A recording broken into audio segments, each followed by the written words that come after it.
All right, so everybody's here for one reason, I imagine, and it's to hit some sort of goal in your life right now. Whether it's a fitness goal, whether it's a symptomatic goal with your health. So I want you to right now open up your packets. There's a note sheet in there. You also have a challenge packet. Where did I put that? Here it is.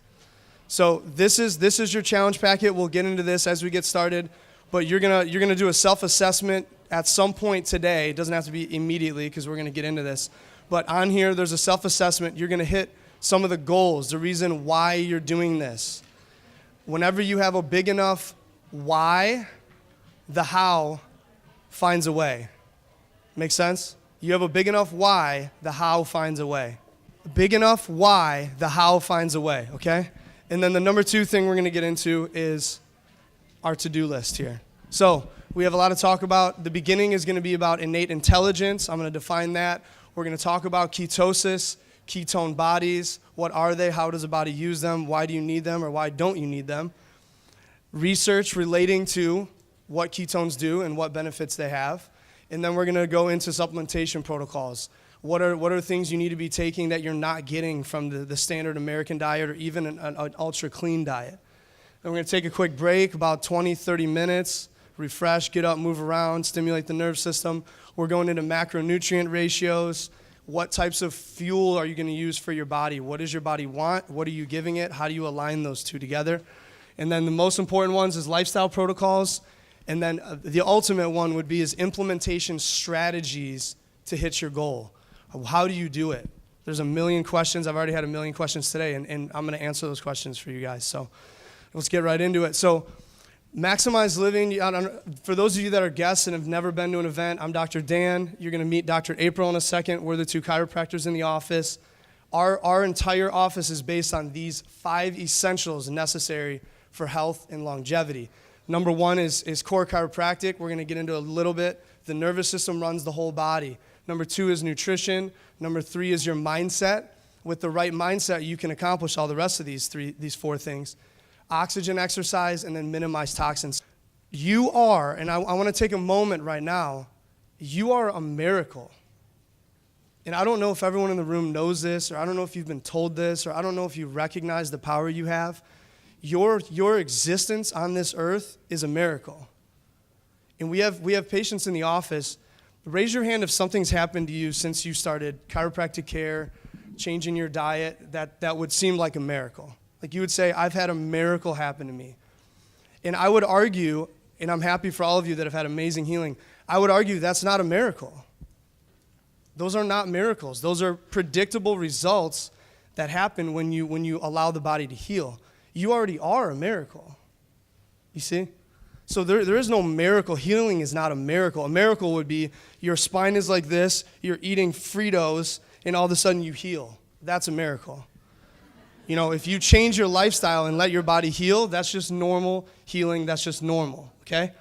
But I want to take a moment to say that because people in this room today, you're going to make changes. Somebody in this room doesn't know it, but in 5 years, they're about to be diagnosed with cancer.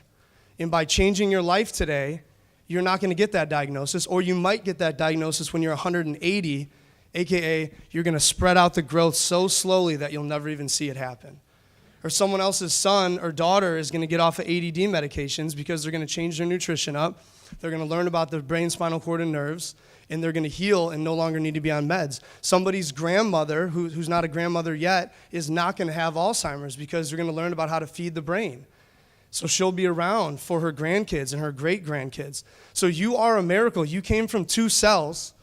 Mom and dad gave you half of your genetic code. Those 2 cells come together and grew into you, a fully functioning healing organism.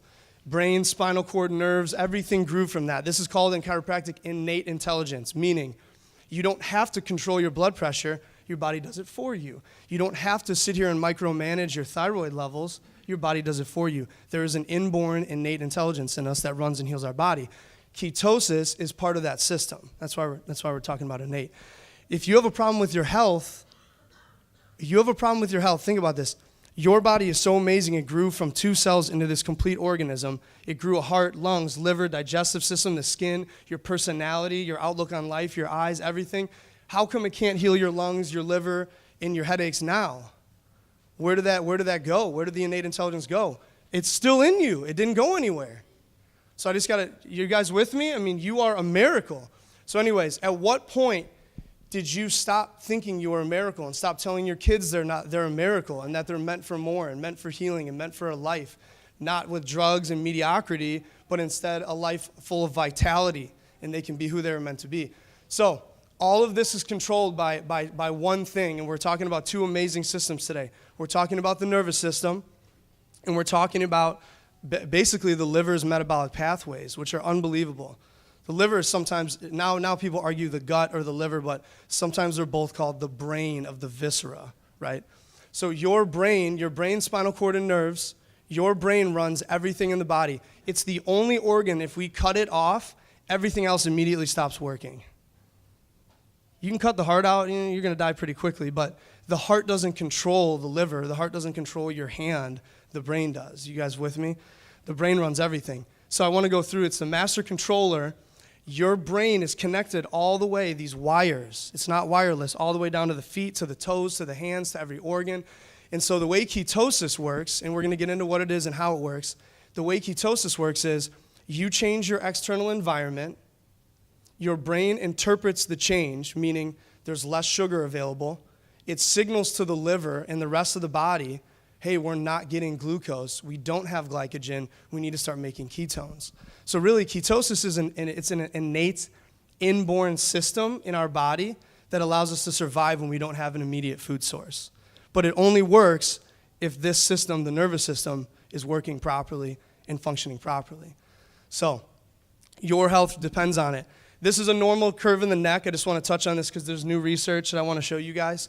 This is a normal curve in the neck. It's called a cervical lordosis, also known as the arc of life. This green line is the spinal cord that literally runs through the canal. And then these over here, these are models of laminectomies. But the point is the spinal cord is relaxed in this position. Even when they do the laminectomy and they remove the entire posterior body, all the posterior elements of the spine, all that's gone, but the spinal cord is still relaxed. When you lose the arc in the neck, the spinal cord stretches. You see that? So I just want to show you a quick video on this. This is a guy, Dr. Dennis Wogan. He's one of the main contributors of the technique we practice. It's called Clear Institute. What you're watching is a young guy on his phone, and you see he's got his angle measured up there. He's going down to 15 degrees right now on his cell phone. And you're watching a digital motion x-ray of the spine as he looks further and further down on his phone. So right now he's at 30, he's going to 45 degrees. So it's just a 45-degree angle looking at the phone. And you see what's happening to the spine right there? It's losing that arc of life and shifting forward. So while this is happening, in here, by these little edges, the spinal cord is getting stretched. How well do you think that miracle of a brain is talking to somebody's body when the spinal cord is stretched like this all day? And then you get off the cell phone and you go under the pillow and lay like this all night on the pillow, and then you go drive the car like this, and then you go do you go to work on the computer like this, and then on your lunch break you're on the phone like this. So my point is, this normal, beautiful curve is going to allow healing and life into the body, and this major lifestyle risk that we all run is what's choking it off. And they've actually studied this, thank God not on humans, because this would be brutal, but what they're doing is they've measured the angle and the weight of the skull, putting force on the upper thoracic spine. How many people have ever said, I carry all my stress right up here? Literally, you do. It's not just you, it's biomechanics. So the further you bend the head, 60 degrees down, 60 pounds of weight. Normal cervical lordosis, 10 to 12 pounds. That's just the weight of the head. So this is a huge implication. And the studies are showing, I'm going to go through this, there's a lot of jargon in here about the spinal cord, but what they did is they took these game fowls, these Japanese birds, they cut out the backside of one of their cervical vertebrae and let their neck fall forward. What they saw was progressively the spinal cord changed, and they measured the tissue. So here's what changed. The worse the curve got, the spinal cord started demyelinating. Has anyone heard of MS? That's a demyelination. Spinal cord starts demyelinating.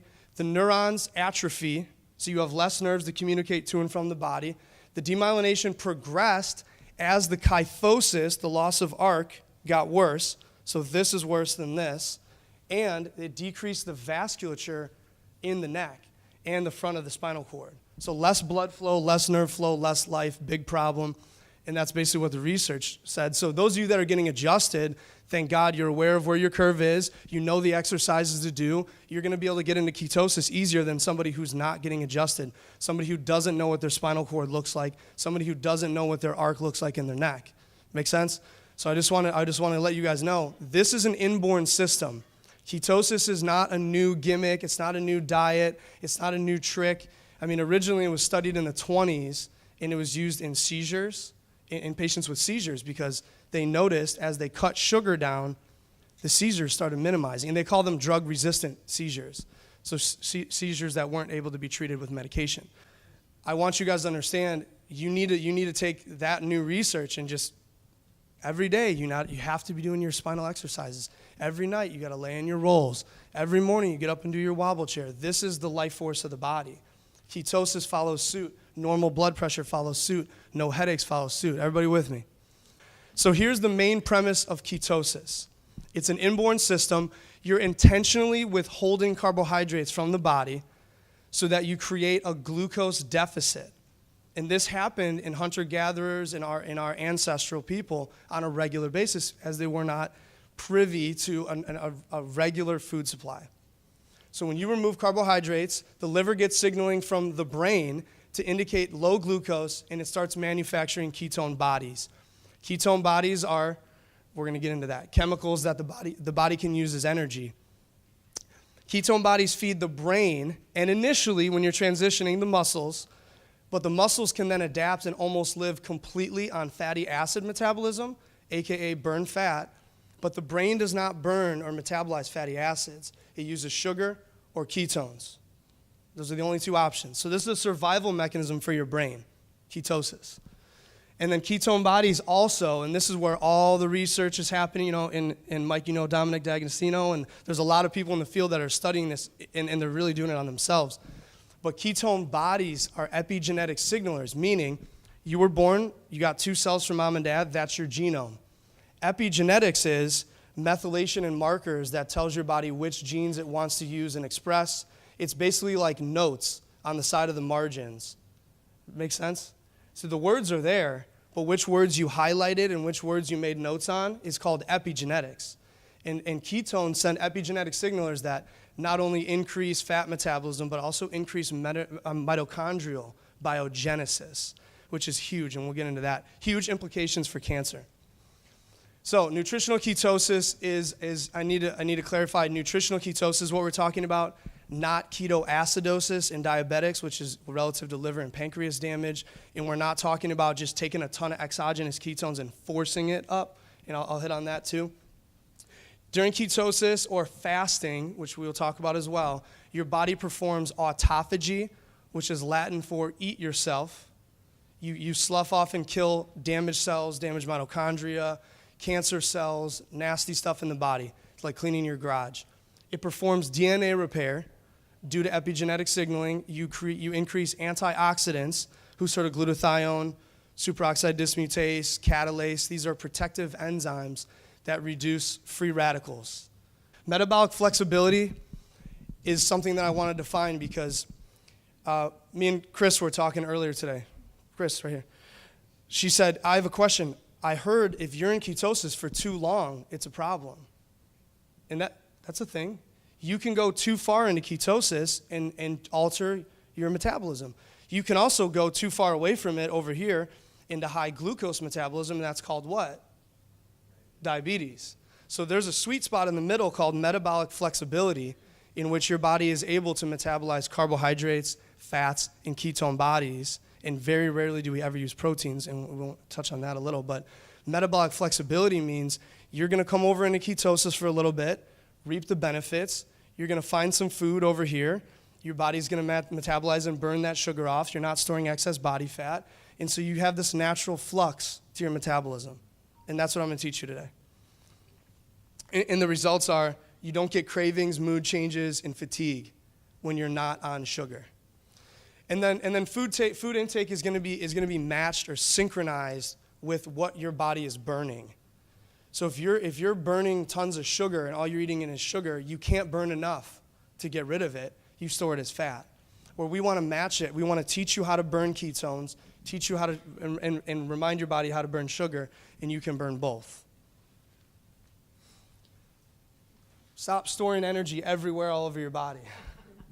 So what's a ketone body? Nobody cares, right? You want the results. No, ketone body is it's made in the mitochondria. There's 3 different types. There's acetoacetate, beta-hydroxybutyrate, and acetone. You use this one in the middle, beta-hydroxybutyrate. There's different salts of this. That's what your body really uses, as well as acetoacetate.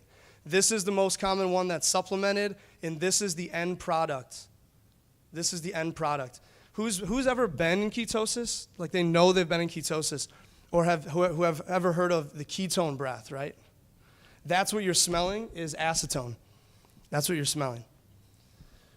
So they're transported across the membrane. They can cross the blood-brain barrier, which is key. Your body has an exclusive club called the brain, and there's a really, really tight door with some really big doormen that are guarding it called the blood-brain barrier.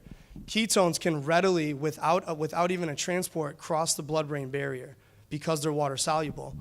So this is huge. It's jet fuel for your brain, heart, and muscles. And then it's also during starvation, like I said, your body, if we don't have glucose for about 3 days, you're already into ketosis. If you're in a fasted state, you have nothing, you just drink water for 3 days, you will already be in a measurable state of ketosis for most people in the room. After about 2-3 weeks, studies show up to 75% of your brain's energy will be derived from ketone bodies. It's amazing. On a regular basis, about 30% is average, but it can go up to 75%. And then more about ketone bodies. Get your energy when there's no glucose.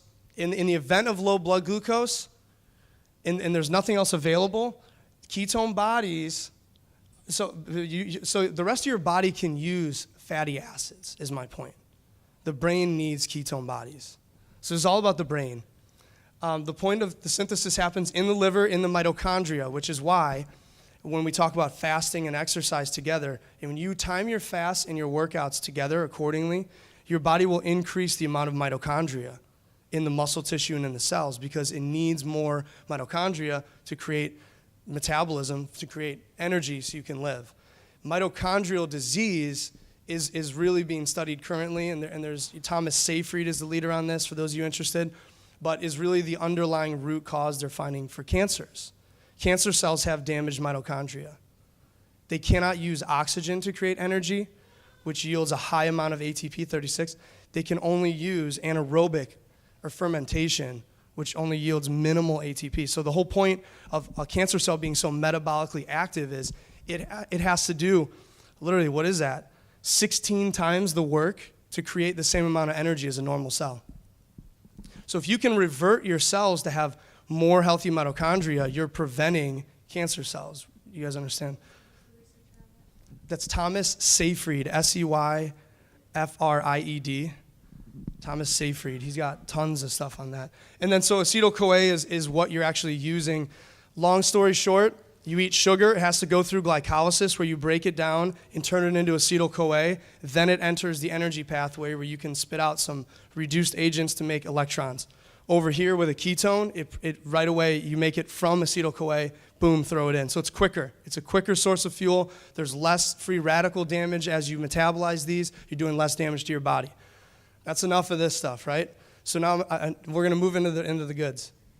So how do you measure it? You can measure it in the blood. You can measure it in the urine. You can measure it in the breath. The breath is the easiest because all you do is exhale and measures acetone levels. It's also the most expensive meter. It's like $300. But you buy it once and you're done. The blood strips, you're spending about $2 to $4 a strip, but it gives you probably the best reading, and it's debatable.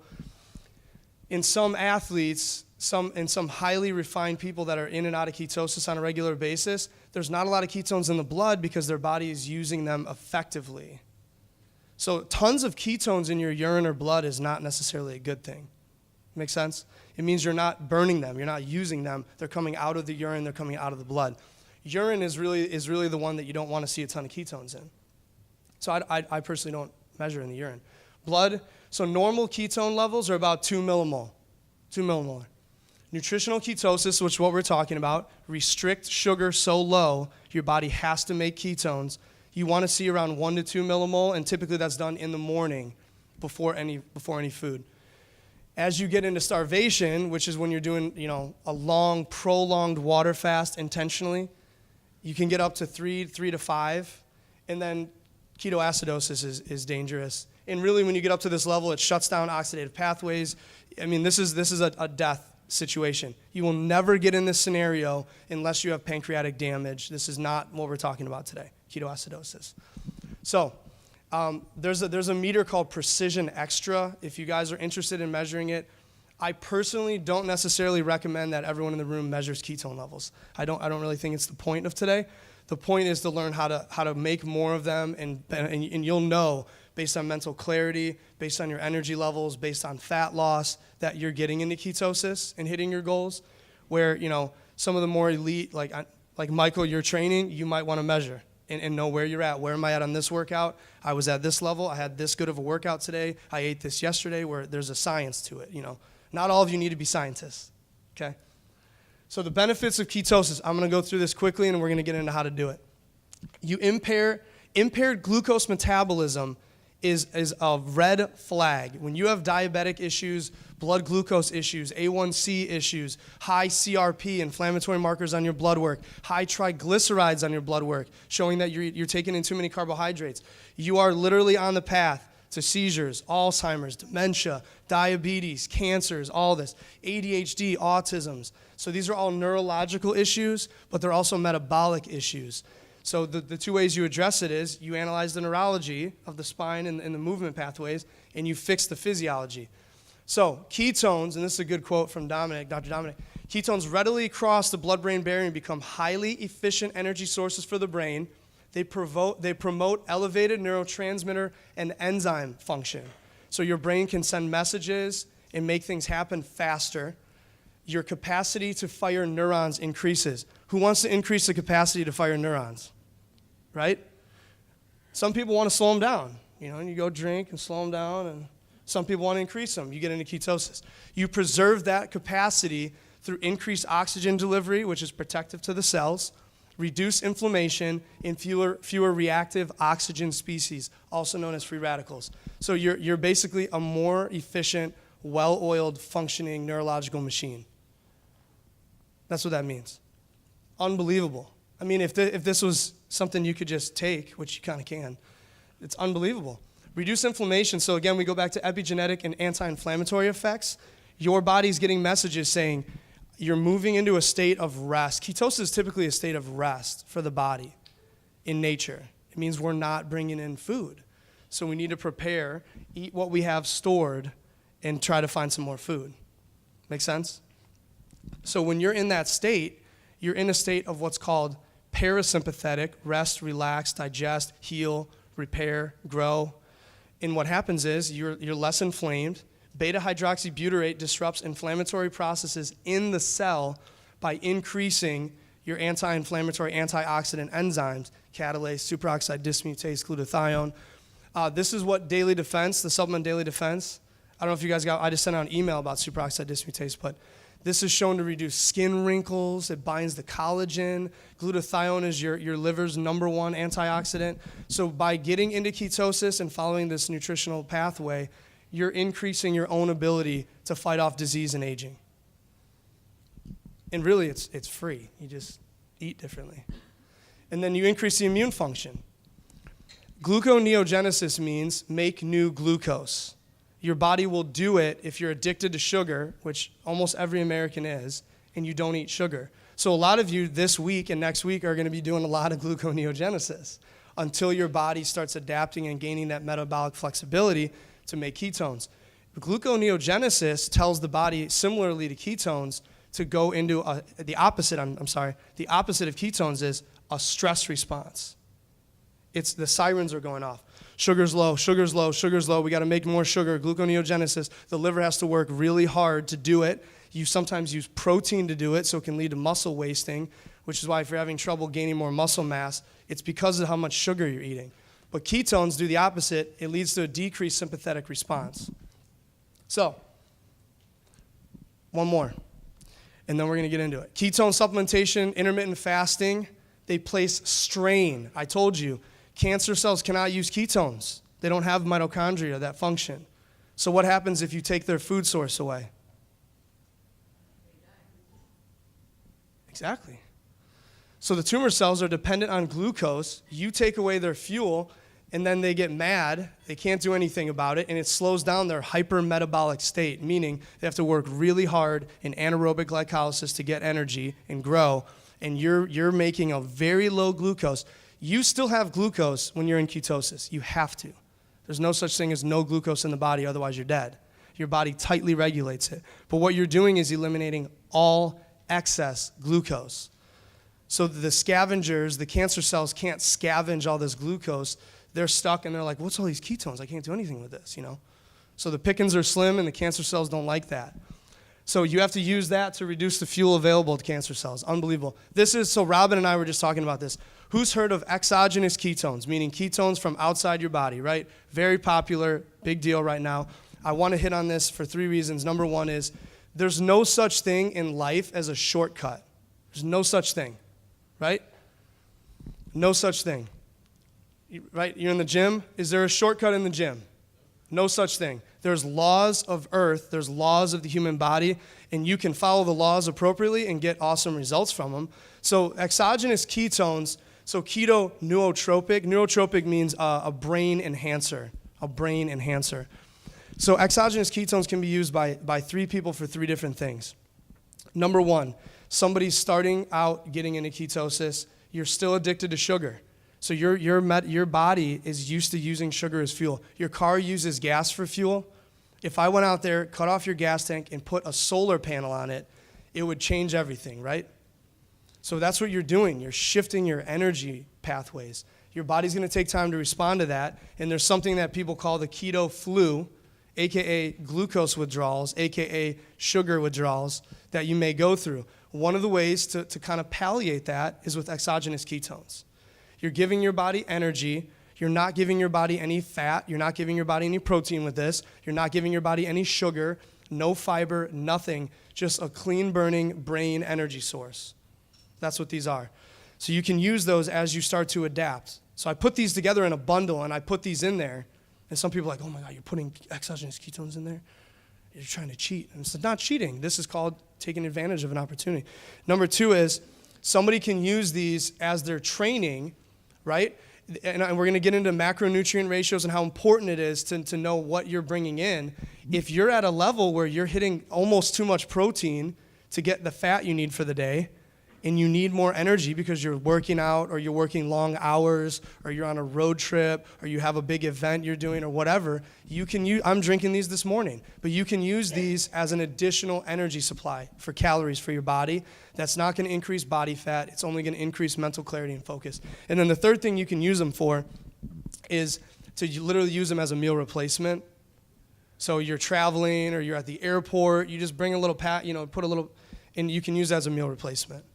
And it also is going to help transition you, kind of person number 1, over. It's going to get your body used to burning ketones again. It's going to wake up that dormant pathway. Some of you, this has been dormant your entire life. You made a little bit of ketones because you do make them, but you're eating 3-4 meals a day for 48 years of your life. You've never once had to ever use this metabolic machinery. So it's going to be new. There's going to be some rust on the gears, and it's going to be a rough couple weeks, but once you get to week 3, you'll be good. So this is everything I was saying. So it gives you exogenous beta-hydroxybutyrates. It also has ginseng in it for mental clarity. It has it's low carb. There's no carbs in it. So it's going to help you get off of the carb cravings and you being chained to eating times. Oh, it's noon. I have to go eat lunch. It's 5:30. I need my dinner. I get cranky, right? People say this. That's ridiculous. It means you're addicted to sugar, and your body is going through these hormone pathways, putting miles on your car. These also have in there citric and malic acid. This company, I really like this company. There's a ton of different exogenous ketones out there. You don't have to use this one. I like this one because they use also citric and malic acid, which are intermediates in the cycle that you metabolize ketones in. So you're kind of giving it the fuel, and you're giving it some of the cofactors as well. So it's easy to metabolize. And then it's more efficient fuel for your brain and nervous system. So this is a huge part of, this 30-day challenge you guys are about to embark on. We're going to walk through person A, person B, after we do a little break in a little here, and show you, which pathway to follow. But this is a huge part. And my favorite part about this one is it mixes easily into water, and it tastes like mango. So it's not like the protein, sometimes the protein you're like 20 minutes and there's still clumps or the greens or, you got to clump it out, you got to throw it in the blender or you need a shaker. This, you can just kind of dump it and swirl it and it mixes right in. And it's not going to feel, me and Denise have been doing it for the last month because before I would ever tell you to do something, I'm going to be doing it. And we've done other types before, but she's like, what was her feedback? She's like, I wouldn't call it a meal replacement. I'm not full. I'm like, and it's not going to get you full, because it's going to get you energy, but it's not going to make you feel anything. So just a caution, you're not going to feel full. That's the whole point of this workshop, is you don't want to ever feel full. Perfect protein. Who's on a protein supplement already? I mean, I don't know how much time I need to spend on this.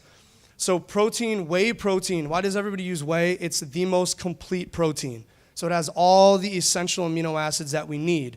We also do for vegans or people that are sensitive to whey or they don't like it, we do a grass-fed one. You can do that as well. But we combine about 30 different vegetables to get all 9 amino acids, where this is just whey.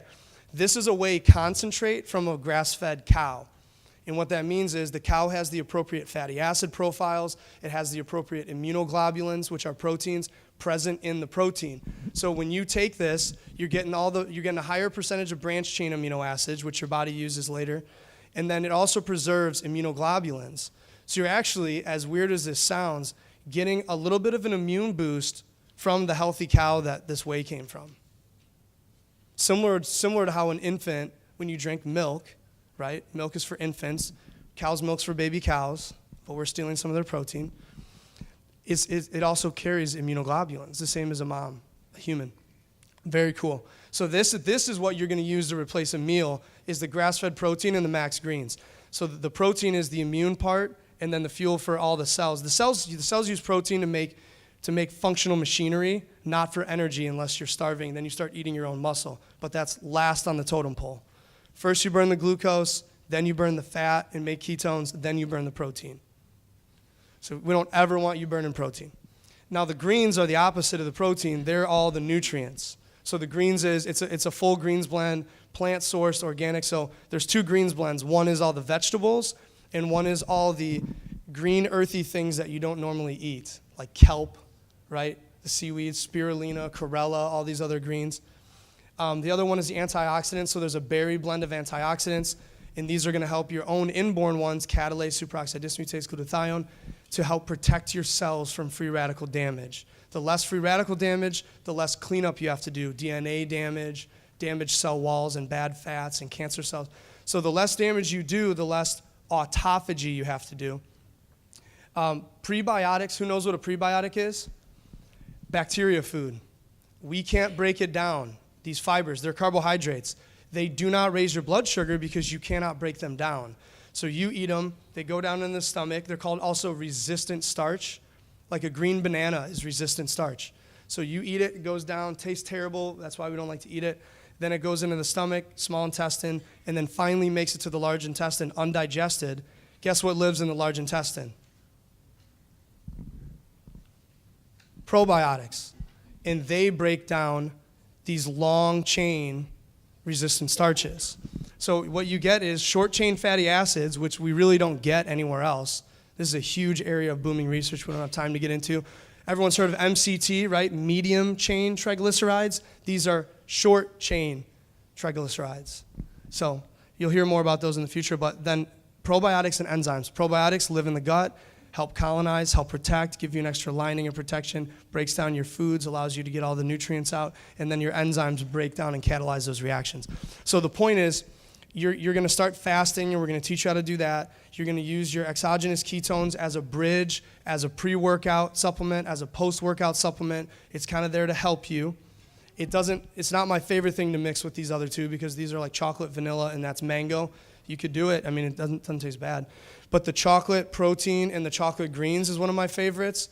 Or you can do the vanilla and the chocolate greens together. That's a meal.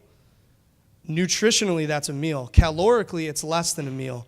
So it's going to help your body get and burn some of this stored fat and stored glycogen, sugar from the liver. And once you burn out of that, then you get into ketosis. You guys follow?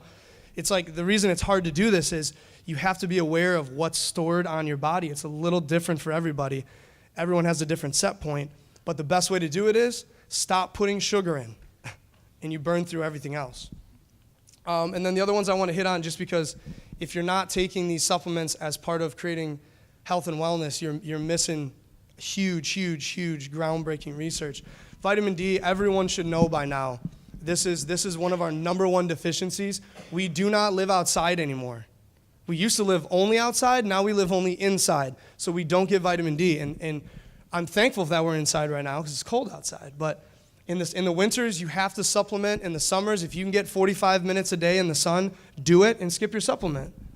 Because guess what's better than the supplement? The sun. But it's also good to be able to live inside. So vitamin D is necessary for your heart, prevents heart attacks, strokes. I mean, it showed heart attack decreased by 50%, and then people that were deficient in vitamin D3 and had a heart attack had a 100% increase, aka it doubled in death. So you're going to survive a heart attack better if you have vitamin D, is what the studies are saying. Autoimmune diseases, again, immune complexes are activated as part of vitamin D3. It's a hormone.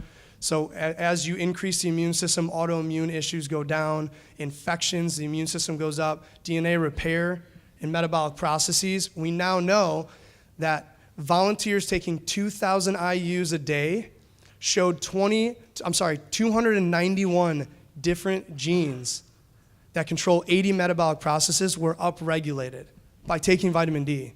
And again, this goes back to innate intelligence. We get in the sun and magical things happen. Our body knows what to do.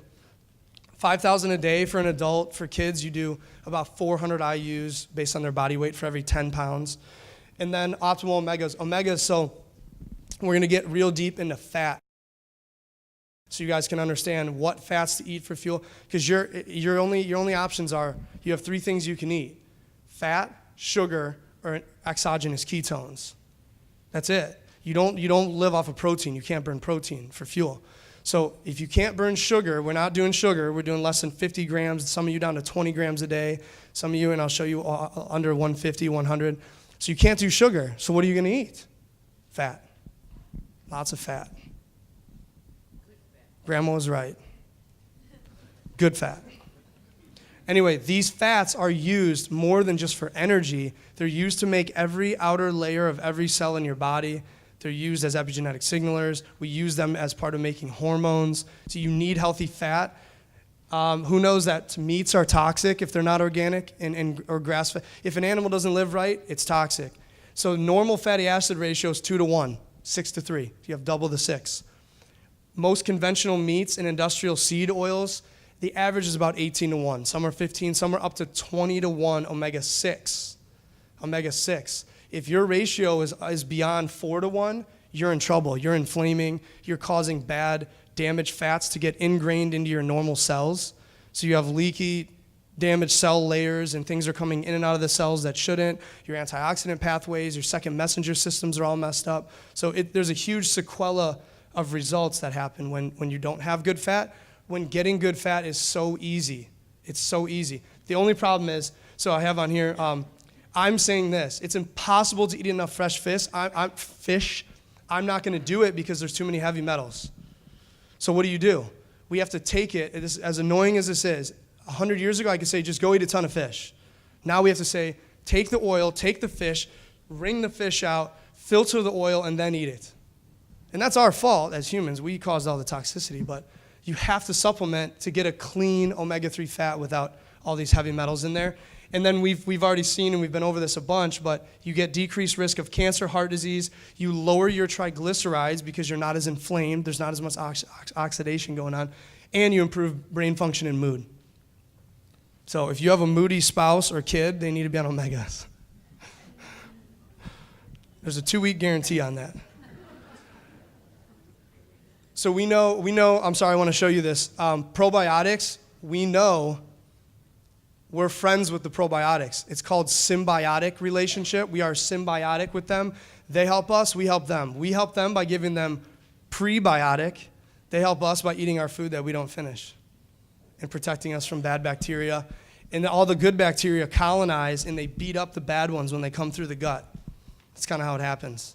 So you have a choice. You can grow candida or yeast down there, or you can put healthy bacteria, and we'll go over how to take these. But it aids in immune system strength and, again, short-chain fatty acid production.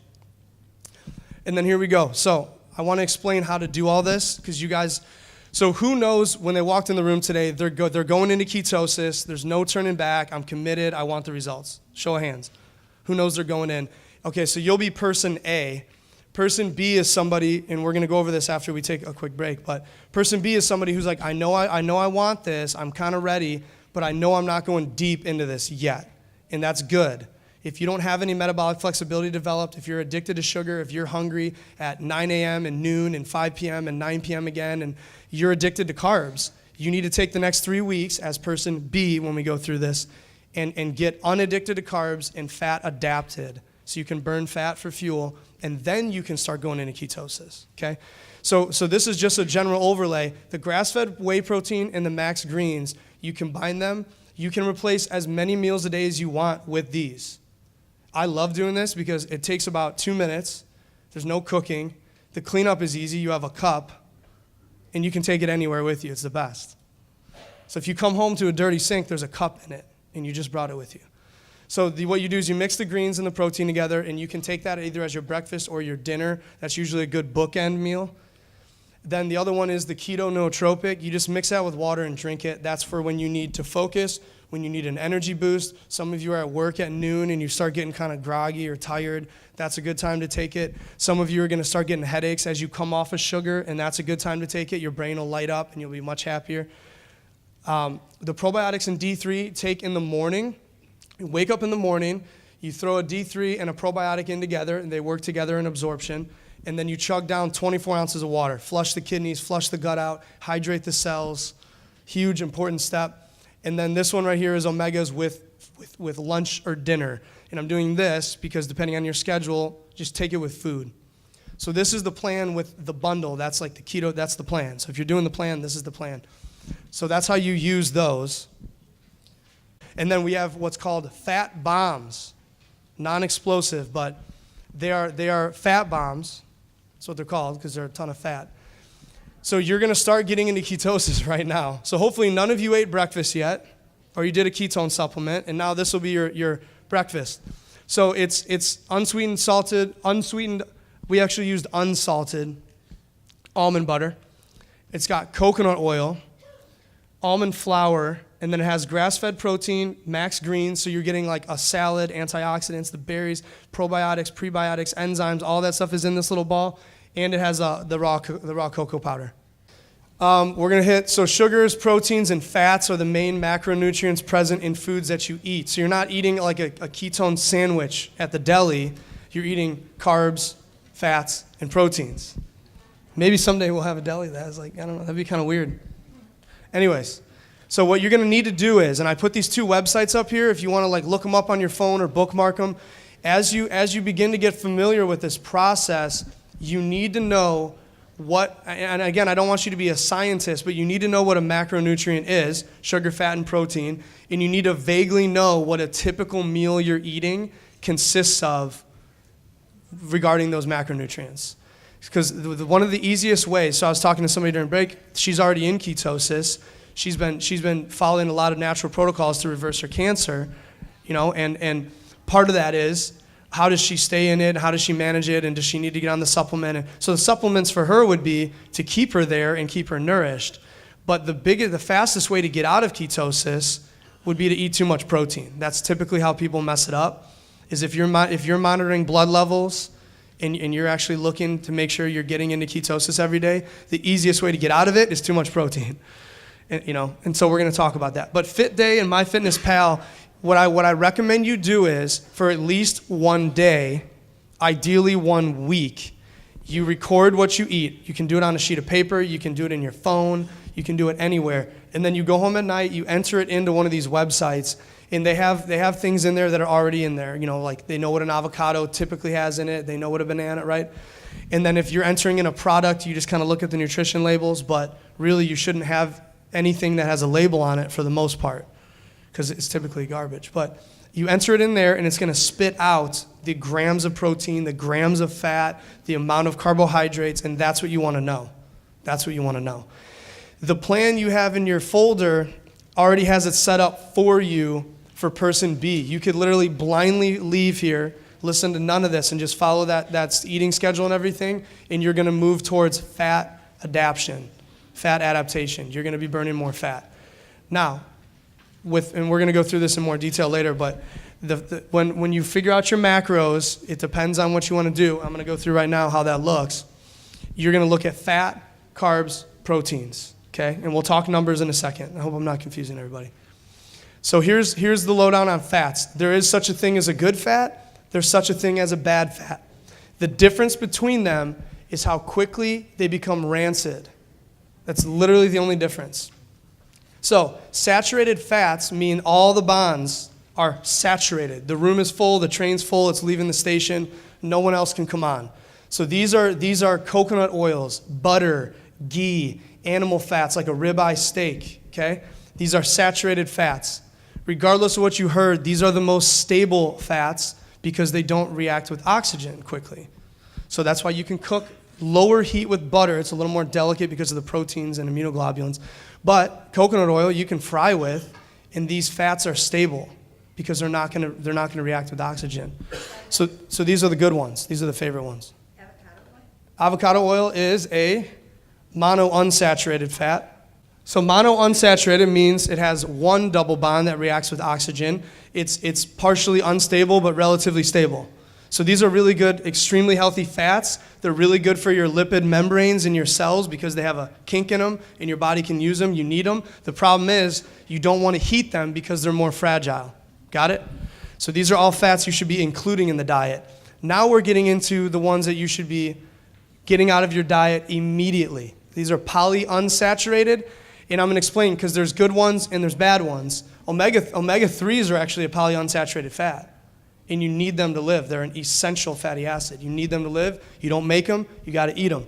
Omega-3s are good, but again, you're not cooking with them, you're not heating them. You're either supplementing with them through a healthy, clean, they went through and cleaned everything out of it, or you're cooking like a salmon at a low grade, and a lot of those are making it through the process. So these are the bad ones. What's an example of an industrial seed oil? Canola or rapeseed, same thing, right? Safflower, sunflower, all these oils. Here's how it works. You take a little sunflower seed, those are healthy fats. They're contained in an insoluble fiber, and it has a shell around it. There's antioxidants, vitamin E's, vitamin A's present in the cell that are protecting the fats so they don't oxidize. We take them, smash them, heat them, drain them in an industrial process. We're left with just polyunsaturated fat with no protection. Okay? We rip all the clothes off and we throw it on the shelf and say cook all your food with it. And these oils are one of the most damaging fats you could put in your body. It's literally one of the worst things you can put in your body because these damaged fats get integrated into your cells. Now you have dysfunctional cells, dysfunctional mitochondria.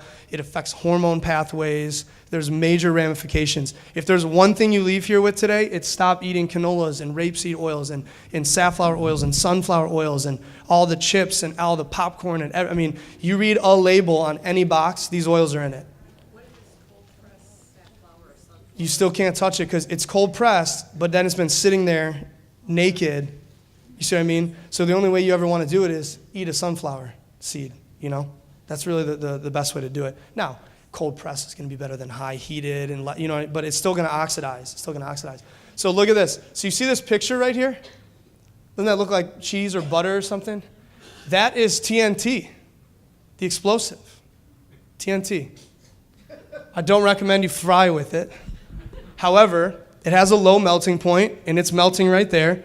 And TNT is polyunsaturated. So I'm just giving you an example is the more of these double bonds that can react with oxygen, the more energy that can be extracted from them, from these reactions. So what's amazing is instead of, these ones mostly have two free, so 2 or more is polyunsaturated. These are mostly 2. TNT has 6 bonds, and it goes boom. So the magnitude of 2 bonds to 3 bonds to, you see what I mean? So you triple the amount of bonds and you have an explosion. So the problem is with these polyunsaturated is they're already reacted, they're already dead, and they're already exploded. But isn't that amazing? This is how powerful energy is down on a metabolic level. So then we get into protein, everyone's favorite. Got to have enough protein in your diet, right? This was a huge fad. Everyone needed protein. You know, if we go back over the last 100 years, there's a big deal about getting enough protein. You have to go way out of your way into starvation and complete malnutrition to have not enough protein in your diet for just an average human being. You want it to be about 15 to 25% of your daily carbs, and that's something you can figure out on the MyFitnessPal or the Fit Day. It'll show you a breakdown of what percent of your calories came from protein. Here's how you measure it. So you want to do about 0.7 grams. This is kind of the average. Some people say you can go up to 1 gram. Some people say you want to stay at 0.5, 0.7 grams per pound of lean body mass. So I gave you a couple examples here. 175-pound human being, that's about 15% body fat, needs about 104 grams of protein a day. It's actually not that much. A female, 135 pounds at about 25% body fat, which is a pretty lean female, needs about 71 grams. So I gave you a bracket here. A really lean female is going to need about 60 grams a day, and then a super buff dude who's like 6'5" might need 120. But that's the range. So everyone in here falls in that range. So that's it. You don't need a ton of protein, you guys. And one scoop of that chocolate protein or the vanilla protein is 20 grams of protein. So you can use that. If you're doing about 20 grams a meal, as a lean female, that's it. 3 meals a day, and you hit your protein. What happens is, and the reason you have to be careful is, your body, again, we go back to our 3 nutrients, sugar, fat, and protein, and then our bonus is the ketones. But when we burn through all the sugar and glycogen stores in our muscles and our liver, which is stored sugar energy, when we burn through that, then we go into fat if you're healthy and adapted. If you're not healthy and adapted, you go into sugar cravings, you feel tired, so the natural progress would be you burn through your glycogen, and that's why you fast. Then you start burning fat and making ketones. If you eat too much protein, it creates gluconeogenesis because you don't store protein. You do not store protein. You break it down into amino acids, and there's a nitrogen pool, and we don't have to go into it, but you don't store it anywhere. There's no, you store sugar as fat right here and right here. You don't store protein. So what do you do with it? You get it out in the waste, urine and feces, and, well, you shouldn't have protein in your urine, but in the feces. And you make new sugar with it.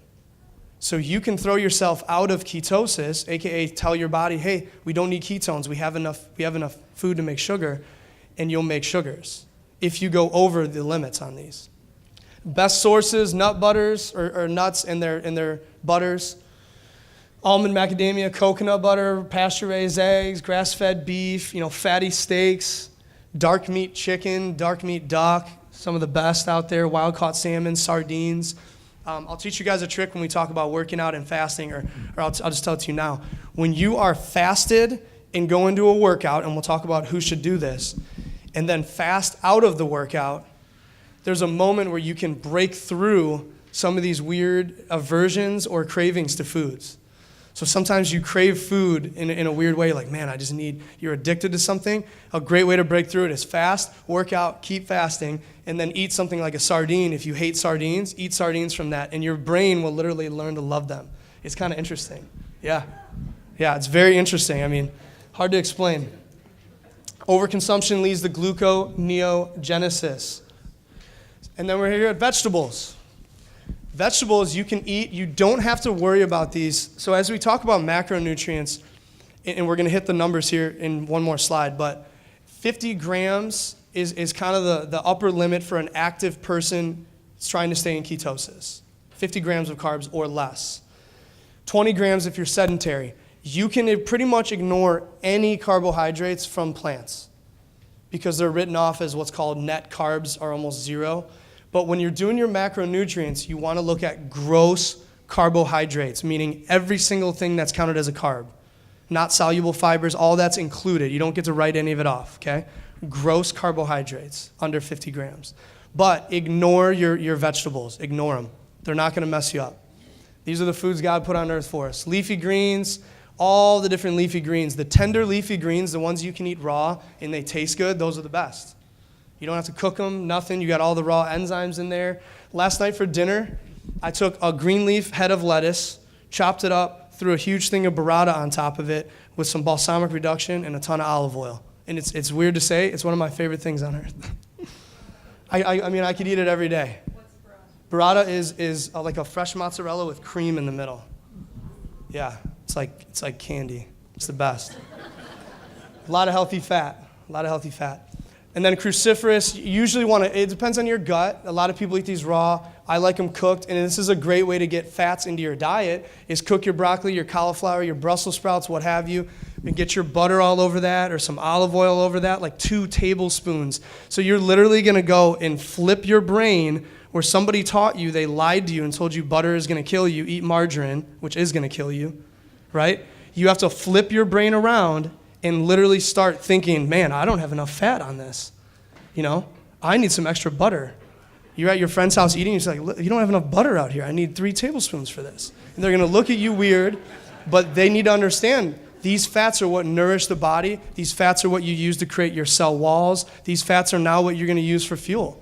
And they're a cleaner burning fuel. And they actually give you more energy per molecule. It's pretty interesting. So, douse them. Avocados. Avocados are one you're going to write off as a healthy fat with net carbs of 0 or 4. It's 4 grams of net carbs, but don't worry about it. Just eat as many avocados as you want. Mushrooms are great. We'll go through all these zucchinis, bok choys, asparagus. What you're going to avoid, I didn't put any negatives on here. I'm deciding to be a positive person today. We're only talking about what to eat instead of what not to eat. But don't eat tubers and root vegetables for now if you're trying to create a ketogenic environment in your body. Because like sweet potatoes, carrots, those kind of things. Just for now. Today's a good day to be a carrot. Onions are good. Yeah, onions are good. Celery's good. Yeah, all those vegetables. You know, you could eat 10 stalk, whatever you need. Scoop them almond butter. Oh, yeah. What's that? Ranch, all fat. Oh, yeah. Celery and ranch. There actually is a good ranch out there. There's a guy, Mark Sisson, who does a lot of like paleo and ketogenic stuff. He has a company called Primal Kitchen. Their ranch is killer.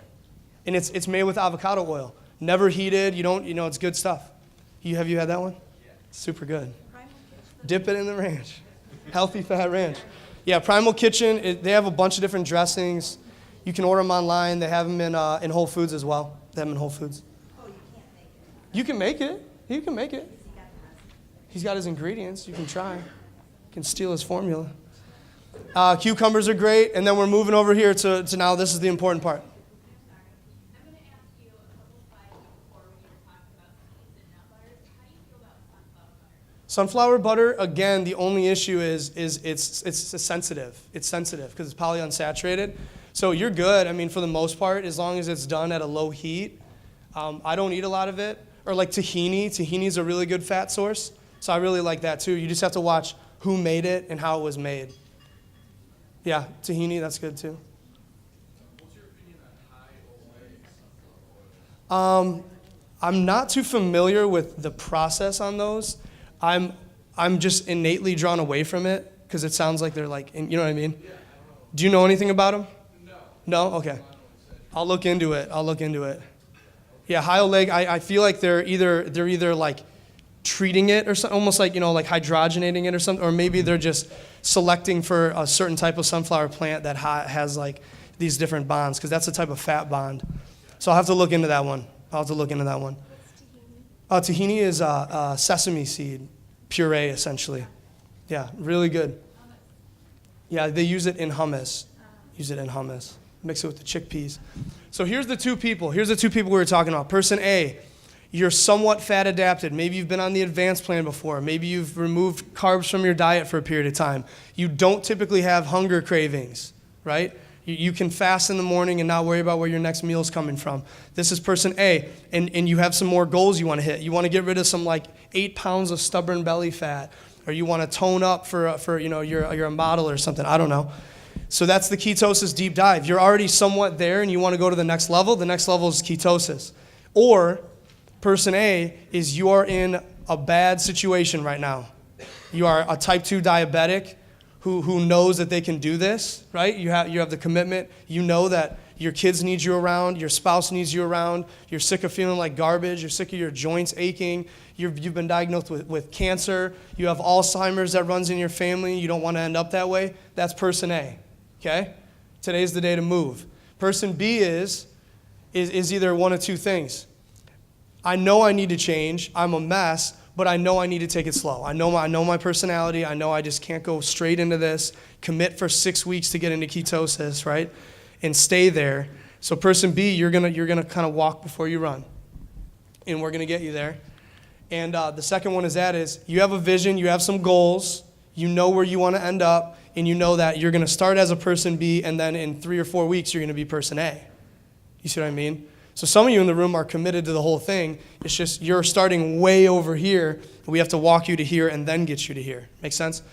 And again, it just depends on your resilience on one side of it. How much can you put up with? How committed are you? And I'm going to tell you this.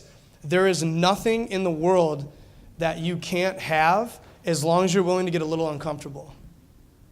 There's nothing in the world that's stopping any of you from achieving your goals other than yourself and not taking action. You know, my wife and I were watching a video the other night. I forget her name now. I think it's Mel Robbins, yeah? Mel Robbins. Amazing stuff, right? The 5 seconds. Her whole thing is 5, 4, 3, 2, 1, go. You have something you need to do. You have something you need to say. You have a call you need to make. You have something at work. You have something between you and your spouse. You're snoozing your alarm in the morning. You're waking up and not doing the smoothie or not fasting, and you're going right to a cereal box because it tastes good. What you do is you do 5, 4, 3, 2, 1, go in your head or out loud, and then you do exactly what you need to do. And what it does is it takes your brain up away from the prefrontal cortex and makes you take action. So you're sitting there thinking about what you should do or what the person you want to be would do or what your role model would do, and instead of doing it, you're thinking about it. And as ridiculous, as goofy as it sounds, you start doing that. It's really as simple as it is. 5, 4, 3, 2, 1, I'm making my salad. And you do it. And you'll see how it happens. It's amazing. You guys have seen that, right? It's cool. Very cool. Thank you. Mel Robbins. Yeah, she's a powerful woman. So person A, deep dive, 5, 4, 3, 2, 1, you know. Replace one meal a day with that ketogenic, the exogenous ketones drink. This is going to get your body habituated to burning ketones. It's going to get your mitochondria ready to burn ketones. You are going to receive benefits of epigenetic signaling from taking exogenous ketones as you would if you made them yourself. Does that make sense? Ketones in the body signal epigenetically. You kind of cheated a little bit because you didn't make them yourself, but they still have positive results on mitochondrial and energy levels. And this is when you start, yes, this is the drink. And the best time to do it is when your cravings are happening. And when we get into intermittent fasting, Dr. April is going to explain all about it, how to do that. As you get adapted to it, there's cravings that happen, deep cravings. This is a great way to get over it because you're nourishing the body and the brain says, good, I have food. Before a workout, it's great to do these too. Maintaining an eating window, meaning the time you're allowed to eat, less than 10 hours. 14 hours or more fasting. You're going to want to eat when you get hungry, genuinely hungry, which you'll learn what that actually feels like. You're going to follow these sugar guidelines. These are the rules. If you're active, you can consume 50 grams of carbohydrates and maintain a ketogenic environment. That's because during exercise, you burn stored sugar, which is called glycogen. And then glycogen, where it's stored, is open. It's like a little briefcase or something, right? So you're going to eat sugar after your meal at some point, and you're going to fill up those briefcases with the sugar you ate, and you're not going to have any extra sugar left over. You're not going to have to do an insulin response. It's not going to be a big deal. Does that make sense? So because you're burning more sugar as an exerciser, max T3, push-ups, sit-ups, squats, running, walking, whatever you're doing, you can take more carbs in because you're burning more. If you're sitting on your butt, you're not burning as many carbs. You can only do 20 grams or less. And this is not to say like, oh, I got to have one more carb today. I'm at 49. It's a limit that you want to stay under. The less you can do, the better. The less you can do, the better. So that's how that works. And the best way to get into ketosis is fast, get rid of carbs, and work out in a fasted state. When your body is under stress is when it grows. I was just talking yesterday to somebody about this. We're talking about how everything's stressful. Everything in life is a stressor. We hate it all, but it's all required for us to live. Like lifting weights, it's just terrible. You want to set it down. You're like, oh my gosh. But you need it to build strong bones and strong muscles, right? You need to work out. You need to move. Everything in life is on the other side of just a little bit of pain. And so on the other side of a fasted workout is unbelievable changes in your mitochondria and unbelievable upregulation of ketone body production and fatty acids and fatty acid peroxidase. I mean, you're going to eat more fat and make more ketones if you work out fasted and then stay fasted. So here's person B. Who's done the advanced plan? The Green ML Nutrition Plans book? So the advanced plan is a fat adaptation diet. You're going to make ketones on the advanced plan. You're not going to be in a state of necessarily nutritional ketosis the whole time because the carbs are a little more lenient, but this is a stringent carb, low carb diet. So you're going to replace one meal per day with your greens and your protein, literally. So person A is going to do the ketone drink as they're fasting, replace a meal with the greens and the protein drink, and then we're going to talk about breakfast. They're going to have a breakfast and then a dinner, and then they go back into fasting again.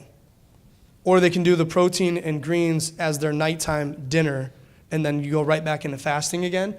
Where this person is going to have more meals and fast a little bit less, person B, so you have more of a steady income of nutrients and energy. However, you still want to replace one of your meals and make it really easy on your body to rest.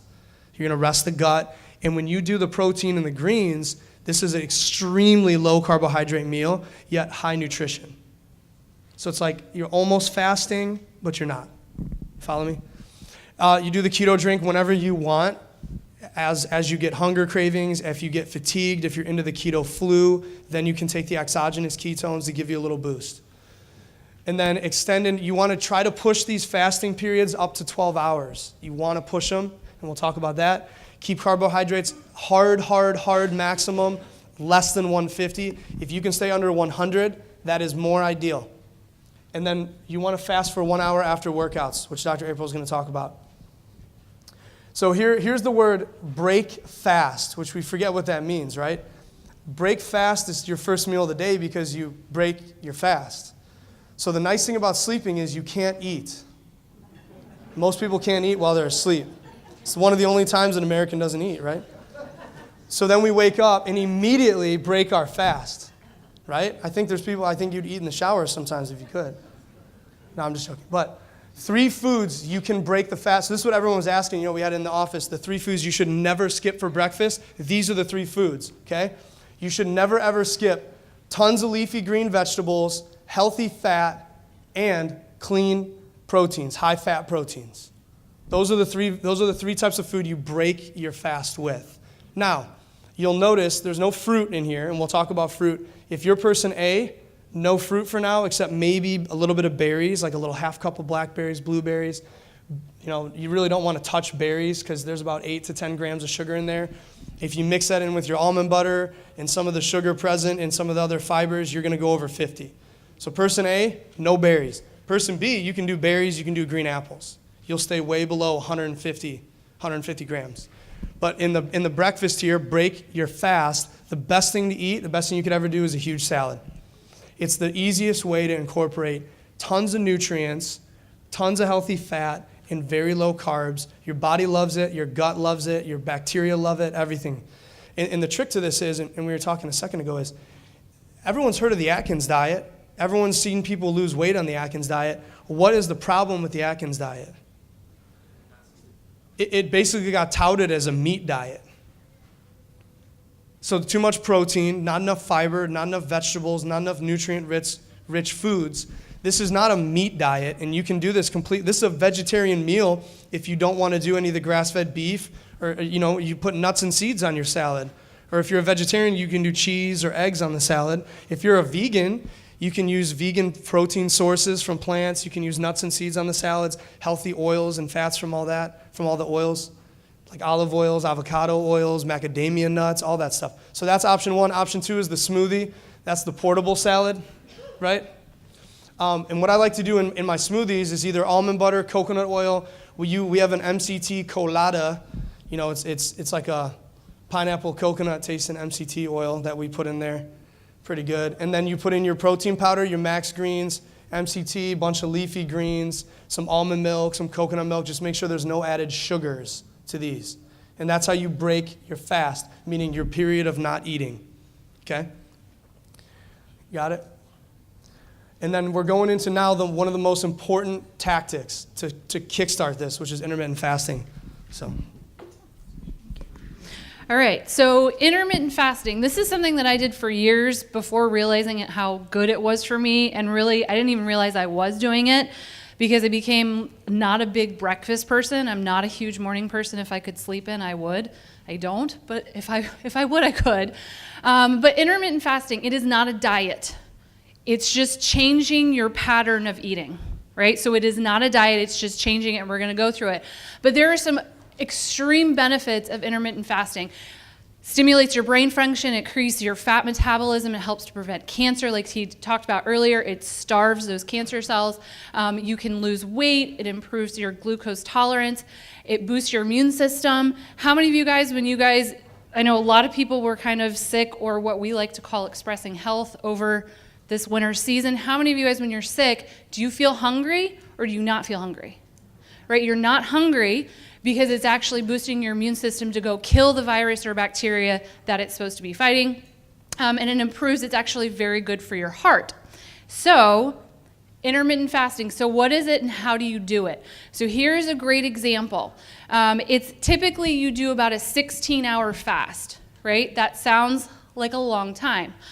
But more than about half the time you should be sleeping during that time, right? So it makes it a little bit easier. So here's an example. The top part is where you're actually sleeping, and then you can change this up for the type of person you are. So for me, this is actually pretty much what I did. I didn't eat breakfast. I typically wouldn't eat until lunch. So you fast up until there, then you break your fast, just like he was talking about with a salad or a smoothie, and then you eat lunch, dinner. Once again, it's not a diet. You can actually consume the same amount of calories, the same amount of food. You're just changing it and you're putting it into a smaller time section. And then you go to sleep and you fast there. If you are a breakfast morning person and you love to do that, great. Change that time chunk and move it up so you're fasting about 16 hours a day, you're 8 hours of eating time, and you can change that around to what works for you because not everybody is the same, and we understand that. Here is another example. If you don't want to fast every day, you can do alternate day intermittent fasting. You can change it up. If you're person A, you're going to go hardcore in, you're going to do it all. Person B, you can change it up and make it work for you and your schedule. Going back to intermittent fasting and why this works, how this works, and exercise.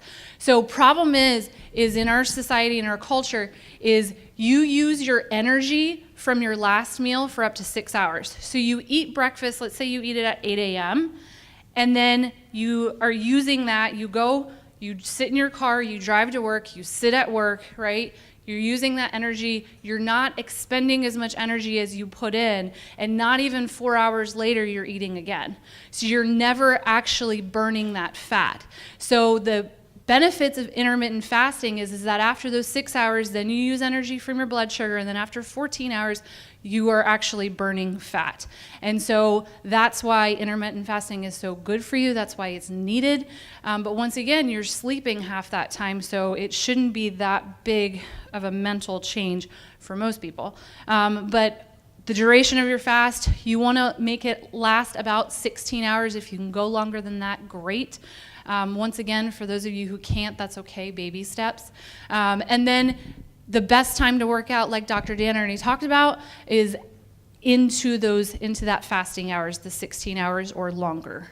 Talking about exercise, in your packet, it actually walks through the next 30 days. If you guys flip over, it'll give you examples of what to do. So you can literally just follow this. If you have a hard time with exercise, it'll go through. And you want to change things up. You want to be lifting heavy weights. You want to be doing the high intensity, short duration. If you are just starting into intermittent fasting, you are not going to work out like you did before, right?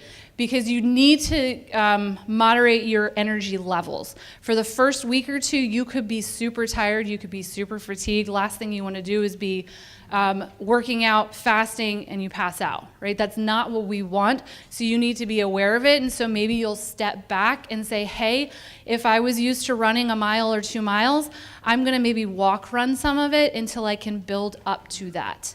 If you are type the person A, where you are an intense athlete, you've already in fat burning, you're already used to it, then you can work out how you normally work out into a fast. But for most people, you're going to kind of baby step into that. So make sure you're at least lifting heavy weights at least 2 times a week. Once again, scale it to tolerance.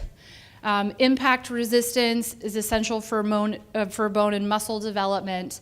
And then intentionally plan your fast and your meals out. And if you are having those cravings or you are first coming out of it, that's where you do use the keto drink, where you can use that as a pre or post workout as well. They should contain carbs for glycogen as well for your post-workout meals.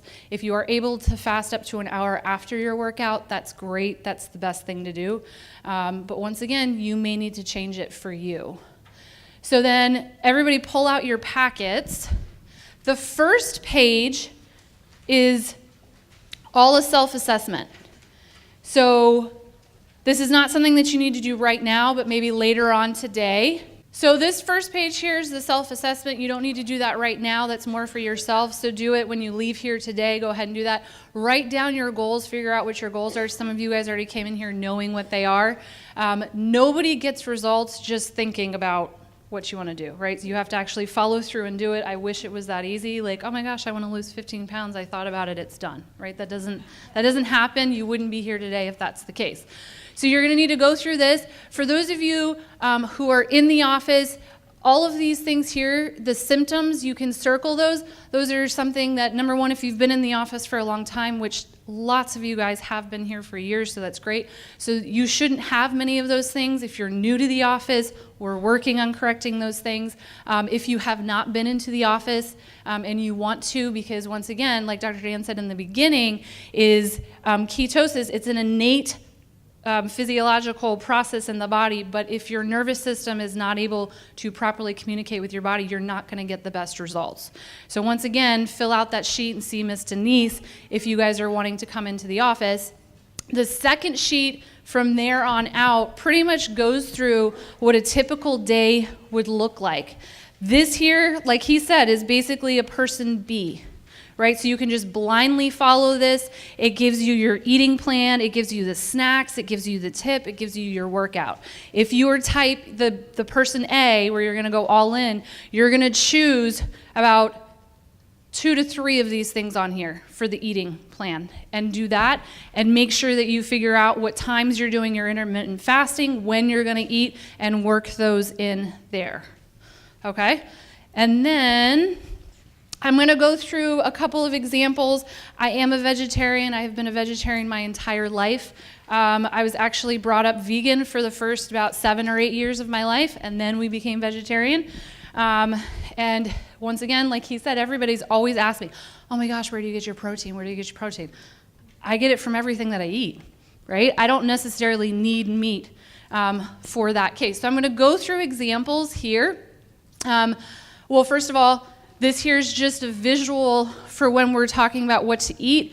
Good is the avocados, the coconuts, all the things that he just went through. The bad, you want to stay away from the pastas, breads, potatoes, all those processed foods as well.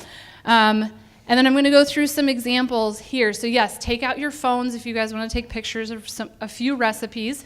I will say a lot of these, like he said, some of them are from the new Maximize Living book that's just coming out now. Some of them are for the old one.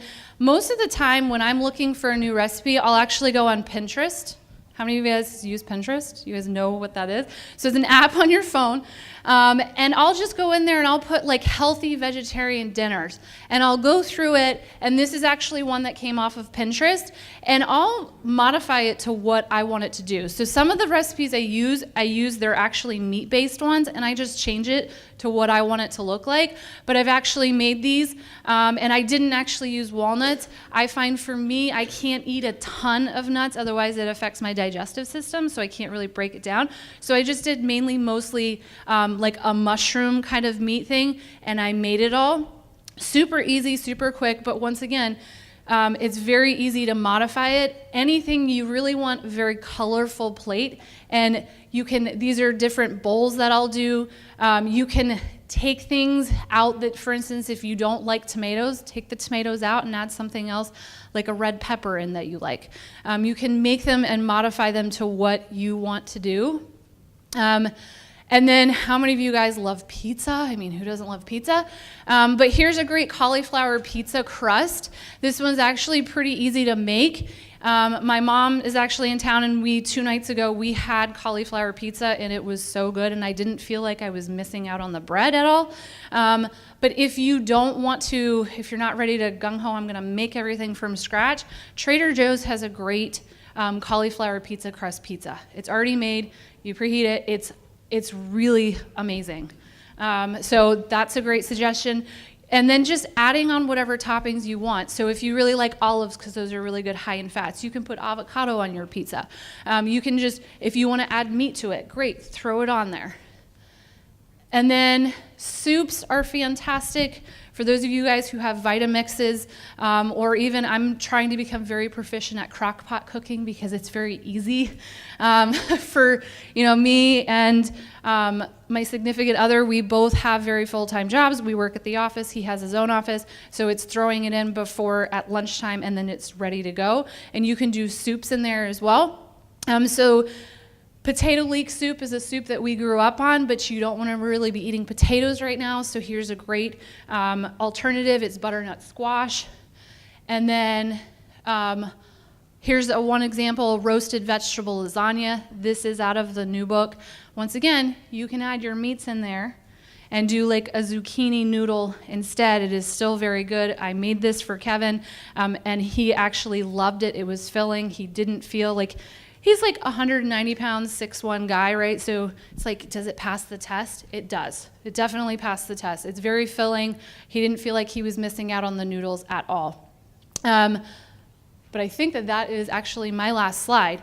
So just making sure that you get everything that you need to get started today, right? So get your supplements, figure out exactly what your goals are, what you want to do if you're person A, if you're person B, so that leaving here, you have today to think about it.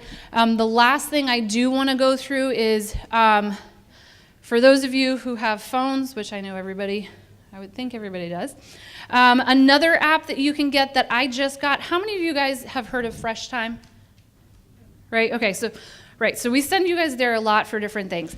I personally love Trader Joe's. It's just a little too far for me to go. Fresh Time is great. And so I actually went there to talk to them to say, hey, can we get them coupons? Can we get something so we can give to our patients so that they can come and like start this 30-day plan? And they were like, we don't actually have any more like paper coupons. It's on your phone. I was like, of course it is. So you can download the Fresh Time app, and then you put your store in there, and they literally have like all these weekly deals. So this week's deal, or one of them, because it's just coupons, you can add it to your shopping cart. So when you go there, you pull up your shopping cart, and you know exactly what you want to get, and it's already on there, and then you just scan your phone. It's super easy. But they do, for instance, they have avocados, 2 for $1. If you guys buy avocados, you know avocados are extremely expensive, so 50 cents per avocado is pretty great. So that's just another way that you guys can start easily implementing and saving money as you're going through this process. And then I think the biggest thing is you guys, this process, like the app and your printout, the packet you have, it's all just trying to create this river of change you can float down instead of climb up this mountain of change. I mean, there are people in the room here that have been doing this for a while. You know, like I've been in and out of doing this for the last probably 8 years. And it just becomes something you do, not this labor-intensive process of shopping lists and thinking about your meals. And so what I urge you to do is it's going to take a little bit of energy this next week to get familiar with what works for you. And then once you find these staples, and those will change as well. Like my wife and I and Dr. April say the same. You go through phases where you're eating sometimes 3 nights in a row the same dinner because you're just craving it, and then all of a sudden you're over here and you're like, we have 10 avocados in the fridge. Like, looks like we're eating guacamole. Looks like we're putting it on the cauliflower pizza. We're making soup. They're going in the smoothies. And you'll kind of find a rhythm with your shopping, your lifestyle, your kids. You know, kids don't necessarily need to be in ketosis. They need to be fat adapted, and they need to be spared all of this insane amount of sugar we're throwing at them for focus, for growth, for their brains. You know, their brains need fat and ketones as well. They don't need to be doing a ketone strip in the bathroom in the morning as a child. Does that make sense? They don't need to be in a fasting ketone. But teach your kids about, you know, like, Mom, what's for breakfast? We're not having breakfast yet until 1 o'clock today. You know what I mean? Like, they have to understand that. This is the first time in human history we've ever had a problem where we have too much to eat. So congratulations to all of us because we're the victims of it. But for the first time ever, we have to intentionally plan not to eat, you know? But so as you get used to it, you know, let us know what questions you have. And like it says on the sheet, find an accountability partner. If you and your spouse are doing it, or you and your neighbor, or somebody to shop with, or a coworker, it's going to be that much easier. You know, when you show up to work and say, hey, what are you having for lunch today? Oh, nothing. Cool, me too. You know, or what do you know? Great way to save up and budget for expensive things as well, you know. If, you know, you want to buy a new basketball hoop or something, you're like, hey, I'm just not going to eat breakfast for 3 weeks. That's like $10 a meal. You know, and then it adds up. So it's cool. Yeah, so I hope you guys got some good stuff, and then just let us know any questions, anything along the way. But it's a good journey. I would urge you a minimum of 30 days. Week 3 will be when you want to quit, as weird as that is. As weird as it is. When you're doing water fast, it's the 3rd day, and it's about week 3 when you're first getting into ketosis. But the benefits outweigh all of the pain.